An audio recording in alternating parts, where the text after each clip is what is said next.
the current state of the iPad this week, funny enough, because using the M1's been like such a pleasure, and been seeing a bit of commentary around where does the iPad fit in these days, particularly like if you think about how expensive the iPad Pro is, and that's meant to be, geared towards severe, should I call it that, serious productivity or whatever.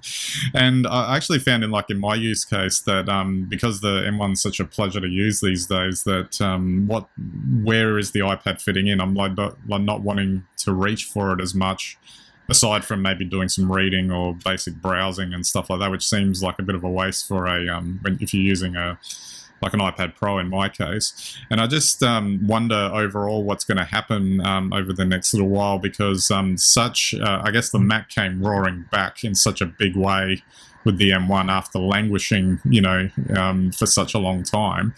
And is there now going to be a redirection to figure out how to boost the iPad and its its place in the lineup? And it would seem to me that it's really not about the hardware; it's about iPad OS and how they use the software, because the scuttlebutt this year and the feedback after 15 was released was like, really, that's the best you can do? That you got nothing to give us? And I think there's something to that. I mean, like, why is it that the A12X chip from 3 years ago is still not being pushed enough by the software, and why isn't Final Cut on the iPad, like, for instance, or any of the others, DaVinci or whatever, take your productivity tool? I get that there's probably some cannibalization there, but it just says to me like Apple probably needs to step up their game on the iPad front.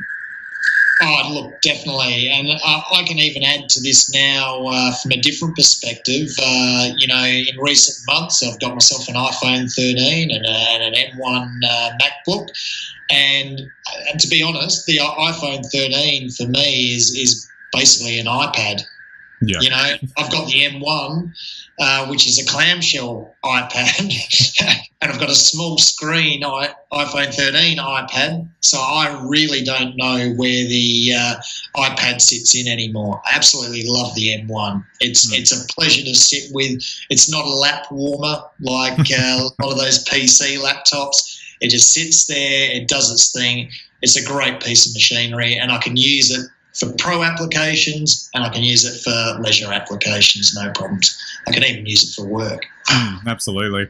And that's not to say that the iPad isn't a fantastic machine. It's just it's still the device that is a nice to have as opposed to must have, which I don't think they've actually centrally resolved that issue ever since they released the original one back in whenever it was, 2010.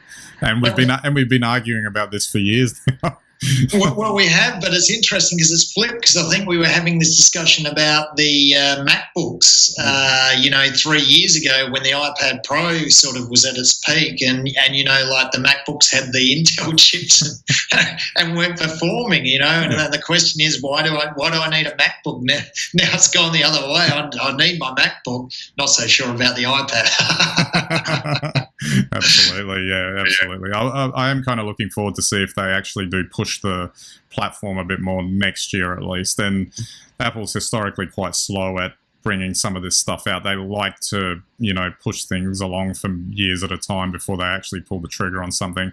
With the M1 being a classic example of it, effectively, the last good MacBook before that was probably from 2015. So that's a long time between drinks, shall we say.